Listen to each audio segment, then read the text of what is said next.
Hello అండి. న్యాచురల్గా pregnancy రావాలంటే ఇంకా ఎలాంటి జాగ్రత్తలు తీసుకోవాలి? సో హెల్తీ ఫుడ్ చాలా important and balanced diet. So మీ ఫుడ్లో, మీ డైట్లో ఎక్కువగా fresh fruits, vegetables like salads, ఏమైనా పల్సెస్ ఇలాంటివన్నీ ఎక్కువ ఉండేలా చూసుకోండి. ఎక్కువ నట్స్, సీడ్స్ ఇలాంటివి ఎక్కువ ఉంచుకోండి. అండ్ నాన్ వెజిటేరియన్స్ అయితే మీరు ఫిష్, ఎగ్, తర్వాత మిల్క్ ఇలాంటివి ఎక్కువ తీసుకోండి. అండ్ టీ, కాఫీ ఇలాంటివి ఎక్కువ తీసుకునే వాళ్ళు దాన్ని కొంచెం తగ్గిస్తే better. And processed foods, oily foods, junk foods లాంటివి అవాయిడ్ చేయండి. అండ్ ఎక్సర్సైజ్ డైలీ ఒక 30-40 మినిట్స్ ఆఫ్ రెగ్యులర్ ఎక్సర్సైజ్ ఉండడం చాలా ఇంపార్టెంట్.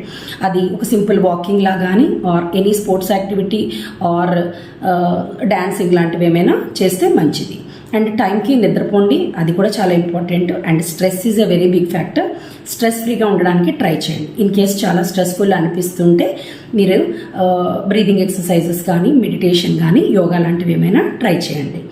అండ్ మీరు స్మోకింగ్, డ్రింకింగ్ అంటే బోత్ వైఫ్ అండ్ హస్బెండ్ అలాంటి హ్యాబిట్స్ ఏమైనా ఉంటే ప్లీజ్ స్టాప్ ఇమీడియట్లీ. అండ్ ఎప్పుడు కూడా ప్రెగ్నెన్సీకి స్టార్ట్ చేయడానికి ఒక 2-3 మంత్స్ ముందు నుంచి కూడా ఫోలిక్ యాసిడ్ తీసుకోవడం వలన కూడా మనకి హెల్తీగా ఎగ్ రిలీజ్ అవుతుంది. బేబీలో న్యూరల్ ట్యూబ్ డిఫెక్ట్స్ లాంటివి రాకుండా ఉంటాయి. అండ్ మీకు ఏమన్నా హెల్త్ ఇష్యూస్ ఉన్నా లైక్ థైరాయిడ్ కానీ, పీసీఓడి లాంటివి కానీ మీ గైనకాలజిస్ట్ని అడిగి ప్రాపర్ ట్రీట్మెంట్ తీసుకోండి.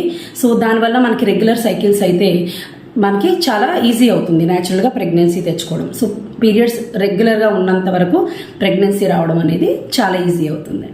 Thank you so much.